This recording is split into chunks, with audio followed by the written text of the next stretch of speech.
कबीला आराश का एक शख्स आया था मक्का मुकरमा में, और दिन वो थे जब कुरैश बड़ी सख्त मुखालफत कर रहे थे नबी करीम अलैहिस्सलाम।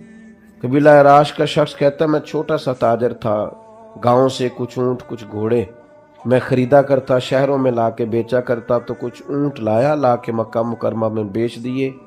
पर मेरी किस्मत देखो, मुझसे खरीद अबू जहल ने लिए।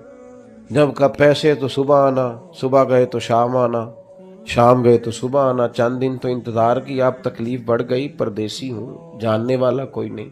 लोगों से दरियाफ्त किया कि यार मैं अब यहाँ आके शाला परदेसी कोई भी न थी वे, मेरा कोई वाकिफ नहीं, और ये मेरे साथ हाल है। अब मैं छोटा सा, इतने पैसे मेरे डूब गए तो मामला गड़बड़ हो जाएगा। उसने पूछा, यहाँ सरदार लोग कहाँ रहते हैं, तुम्हारे यहाँ कबीलों के बड़े लोग? तो उन्होंने कहा कि वो जो टोलियों में बैठे हैं ना हरम में, वो सरदार ही हैं।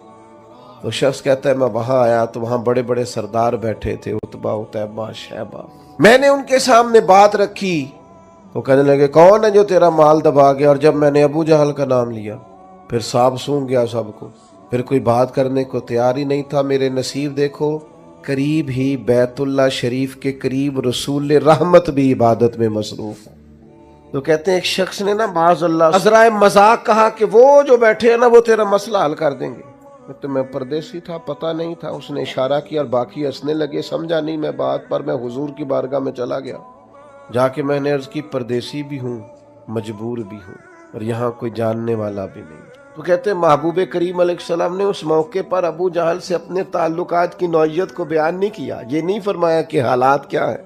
हुजूर उसी वक़्त उठे, उधर से उनको फार ने भी एक शख्स भेजा कि यार वो तो जा रहे हैं, पता तो करो माजरा क्या होता है। कहते हैं अबू जहल के घर गए, दरवाजे पे दस्तक दी। करीम फरमाने लगे, इस गरीब के पैसे दबा गया है, ला पैसे। दौड़ा गया, कहने लगा जी अभी लेके आया। और जब वो पैसे उस शख्स की तरफ बढ़ रहे थे, पैसे उसे मिल रहे थे, पर वो मुड़ मुड़ के मेरे करीम के जलवे देख रहा था।